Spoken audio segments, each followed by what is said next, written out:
Came up my old friend Wilfred Brimley. I said, you know, I have a wonderful, I love her so much. He said, she's younger than I am. He said, let me tell you something, my friend, the worst thing for an old man is a... Robert Duvall and Gene Hackman were considered two of Hollywood's finest, actors cut from the same cloth, molded by grit, authenticity, and raw talent. Both men came from humble beginnings, rose through the ranks together, and went on to redefine what it meant to be a true performer. But behind their long careers and countless awards lies a story few fans ever knew, a truth that Robert Duvall kept silent about for years. And now, at 95, he's finally breaking that silence. Their connection wasn't just professional, it was deeply personal. Long before the world knew their names, Duvall and Hackman shared tiny apartments, cheap meals, and big dreams. They were struggling actors chasing a dream in New York City, leaning on each other for support and encouragement. But as fame came and fortunes changed, something shifted. The bond that once felt unbreakable began to fracture, leading to a distance that no one truly understood, until now. In a rare and emotional interview, Duvall revealed the hidden story behind his relationship with Gene Hackman. He spoke about the unspoken rivalry, the misunderstandings, and the choices that changed everything. His words were honest, sometimes painful, sometimes nostalgic, but above all, they painted a picture of two legends bound by friendship, ambition, and pride. What really happened between Robert Duvall and Gene Hackman? What caused the silence between two men who once shared everything? The answers, finally revealed, show that even Hollywood's greatest friendships can fade under the weight of fame, ego, and time. Long before the Academy Awards and blockbuster films, Robert Duvall and Gene Hackman were simply two young men chasing a dream that felt almost impossible. In the early 1950s, both were struggling actors in New York City, fresh out of drama school, living on meager paychecks, and sharing a deep desire to prove themselves. They weren't just colleagues, they were brothers in arms, bonded by ambition, poverty, and the stubborn belief that one day their names would shine on theater marquees. The two first met at the Pasadena Playhouse, an institution known for nurturing raw talent. From the very beginning, their friendship stood out. Duvall was intense, meticulous, and grounded in realism, while Hackman was unpredictable, electric, and unafraid to break the rules. Together they became a force, pushing each other to reach new heights, constantly challenging one another to dig deeper into their characters. When they later moved to New York, they found themselves sharing cramped apartments with another struggling actor, Dustin Hoffman. The trio became an inseparable pack, united by hardship and humor. They spent endless nights talking about acting, arguing about scripts, and rehearsing monologues in front of cracked mirrors. The rent was late, the food was scarce, but the dream never faded. Duvall often spoke fondly of those days. The long walks through Manhattan, the endless auditions, and the stubborn belief that something big was coming. Gene Hackman, though, was more volatile. He had a temper, and his frustration often boiled over when rejection piled up. Yet, beneath his rough exterior, there was admiration for Duvall's calm strength and commitment. Their early friendship was marked by mutual respect. Both men were outsiders, actors who refused to conform to the polished, glamorous image Hollywood demanded. They believed in authenticity, in the truth of the human experience, and in acting that came from the soul, not the spotlight. That shared philosophy became the cornerstone of their early careers. When Gene Hackman landed his breakout role in Bonnie and Clyde and Duvall found fame through To Kill a Mockingbird, their paths began to diverge. Success came knocking, but it brought new pressures and challenges neither had anticipated. Hollywood began to reshape them, not just as actors, but as men. Despite the distance that fame created, their early bond remained strong, at least on the surface. They attended each other's premieres, praised one another in interviews, and seemed to share a brotherly pride in the other's achievements. But behind that respect, something was quietly changing. Competition, the silent, unspoken kind, had begun to creep in. As years passed, what was once a friendship, rooted in shared struggle, slowly turned into a tale of contrasts.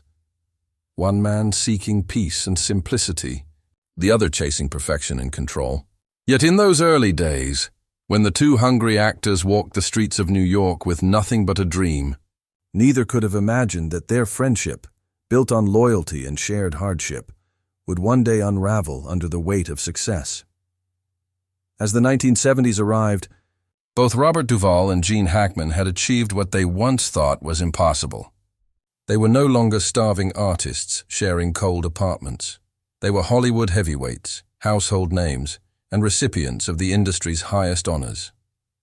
Hackman's explosive performances in The French Connection and The Conversation had made him one of the most sought-after actors of his generation, while Duvall's roles in The Godfather and Apocalypse Now solidified his place among cinema's greatest.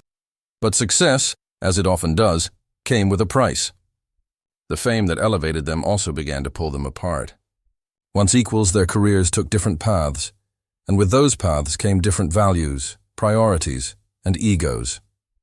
Robert Duvall, known for his quiet integrity and discipline, preferred to keep his private life simple. He valued authenticity and the craft of acting above all else. Gene Hackman, on the other hand, was drawn to the power and recognition that came with fame. He wasn't afraid to take charge, assert his views, or push boundaries, traits that often clashed with Duvall's humble, methodical nature. Their friendship began to cool as the media and industry insiders started pitting them against each other.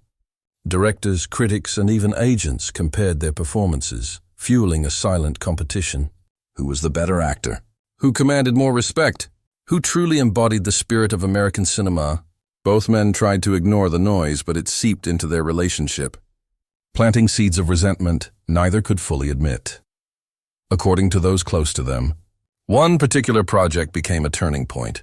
Both men were approached for the same film, a gritty drama that would have reunited them on screen. But when the role went to Hackman, despite Duvall's interest, things shifted. Duvall, though outwardly gracious, reportedly felt betrayed. To him, it wasn't about losing a role. It was about trust, about the understanding they once shared as brothers in struggle. The fallout was quiet but deep. They stopped calling each other. They stopped showing up at the same industry events. When interviewers brought up the other's name, their answers grew shorter, more cautious, and laced with carefully hidden frustration. The friendship that had once fueled their rise had now become an uncomfortable reminder of what fame can destroy. Behind the scenes, however, both men carried an unspoken respect for one another. Duvall never denied Hackman's talent. In fact, he often acknowledged it. Gene was always a powerhouse, he once said. But sometimes power can burn everything around it. Hackman, for his part, rarely spoke about Duvall publicly. But insiders say he admired Duvall's ability to stay grounded, even when surrounded by Hollywood chaos. Fame had drawn a line between them, not one of hatred, but of pride. Two men who once shared the same dream now stood on opposite sides of it, each unwilling to cross back over. And as the years went by, the distance between them only grew wider. In the golden light of their success, the world saw two legends at the height of their craft. But behind the curtains, what once was a brotherhood had quietly become a ghost of the past. A bittersweet reminder that in Hollywood, even the strongest friendships can fade under the weight of ambition and time. By the 1990s, both Robert Duvall and Gene Hackman had reached an age and level of success where most actors would slow down. Yet true to their nature, neither man stopped. Their dedication to the craft, the same thing that had brought them together in their youth, now defined them separately. But while their careers continued to flourish, their friendship had become a ghostly shadow of what it once was. Insiders recall that neither spoke much of the other in public. It wasn't animosity that kept them apart, it was pride. Two men so stubbornly independent, so fiercely devoted to their own ideals, that neither could bring himself to make the first move. But beneath that pride, there was something deeper: regret. Robert Duvall was known for his quiet reflection and strong moral compass. Those who knew him say he often spoke of the early days in New York with a bittersweet fondness. He would reminisce about late-night conversations with Hackman and Hoffman, recalling how they would share big dreams over cheap coffee and endless laughter. But his tone would always shift when Hackman's name came up. "We were like brothers," Duvall once said softly in an interview. But sometimes brothers go different ways. Gene Hackman, meanwhile, had grown increasingly private. He rarely gave interviews, preferring to live quietly away from the spotlight. Still, when asked about his early years, he occasionally mentioned Duvall, always respectfully, but with a distance that spoke volumes. "Bob was always the disciplined one," he said once. "He knew exactly who he was. I think that's something I had to learn the hard way." Behind the silence was a mutual understanding. Both men knew that too much time had passed. Too many years of unspoken tension had built up, and neither knew how to bridge that gap anymore. Yet despite their distance, they never stopped watching each other's work. Duvall reportedly admired Hackman's performance in Unforgiven, calling it a masterclass in restraint, while Hackman was said to have been deeply moved by Duvall's turn in The Apostle. For all their differences, they were still mirrors of each other, two men molded by the same fire, following parallel paths that never quite reconnected. Friends who had once shared laughter, hunger, and hope now lived in quiet acknowledgement of what they'd lost. When Robert Duvall was asked late in life about friendships in Hollywood, he offered a poignant reflection. "The people you start with, they're the ones who truly know you. Before the fame, before the lights, if you lose that, you lose something you can't get back." Though he didn't mention Hackman by name, everyone knew who he was referring to. The tragedy of their story isn't about betrayal or hatred. It's about two men so similar that they could never fully coexist in each other's orbit once fame arrived. Pride, distance, and the passage of time replaced the warmth of brotherhood. And even though both lived long, full lives, the silence between them became the unspoken reminder of what success can cost. For the audience, they remained legends, two titans whose performances defined generations. But for those who knew their story, it was impossible not to wonder what might have been if they had found a way to let go of the past and rekindle the bond that once meant everything. When Robert Duvall finally opened up about Gene Hackman in his later years, his words were filled not with bitterness, but with honesty, gratitude, and a deep sense of closure. At 95, Duvall had lived through a lifetime of triumphs, heartbreaks, and lessons learned. But when it came to Hackman, his reflection carried a rare vulnerability that stunned those who knew him. In a quiet interview conducted shortly before his health began to decline, Duvall was asked about the people who shaped his journey. He paused, smiled faintly, and mentioned Hackman's name first. "Gene and I," he said softly. "We started at the bottom together. We didn't have much, just faith in ourselves. He was more than a friend. He was family." The statement shocked fans who believed the two had drifted apart permanently. But as Duvall spoke further, it became clear that time had softened the hard edges of their past. He admitted there were moments of conflict, unspoken competition, pride and ego that created distance between them. But he also confessed that those same traits were what made them who they were. "Gene was fiery," Duvall continued. "He had a temper, but he had heart. Everything he did with conviction. We just didn't always know how to meet in the middle." When asked if he regretted losing touch, Duvall's answer was immediate. "Of course, I think we both did. But sometimes life doesn't give you a second act for friendship. We were young, proud, and too stubborn for our own good." It was a rare glimpse into the soul of a man who had built his legacy on strength and silence. For Duvall to finally speak openly about Hackman, the man who had been his brother in struggle and his rival in success, was both heartbreaking and healing. Not long after Duvall's remarks surfaced, Hackman, now living quietly in New Mexico, was asked for his thoughts. In typical Gene fashion, he kept it brief but meaningful. "Bob was one of the best," he said. "We went through hell and heaven together. I'll always respect him." It was the first and last public acknowledgement of their bond after decades of silence. For fans who grew up admiring both men, this reconciliation, even if only through words, brought a sense of peace. Two of Hollywood's greatest finally found understanding in their twilight years, proving that time, more than anything, can heal old wounds.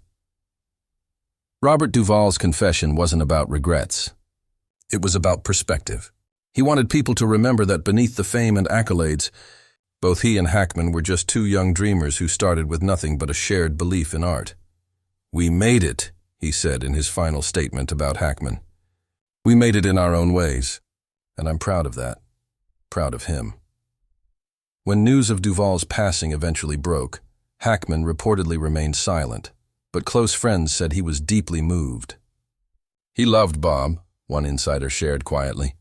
"Even if they didn't say it out loud for years, that love never disappeared. In the end, their story wasn't about rivalry or resentment. It was about the fragility of human connection, the cost of pride, and the power of time to bring understanding." Robert Duvall's final revelation about Gene Hackman reminded the world that even in a place as unforgiving as Hollywood, friendship, though battered and silent, can endure through respect, memory, and the quiet acknowledgement of shared history. It was a fitting final act for two legends, a truth long hidden, now finally spoken.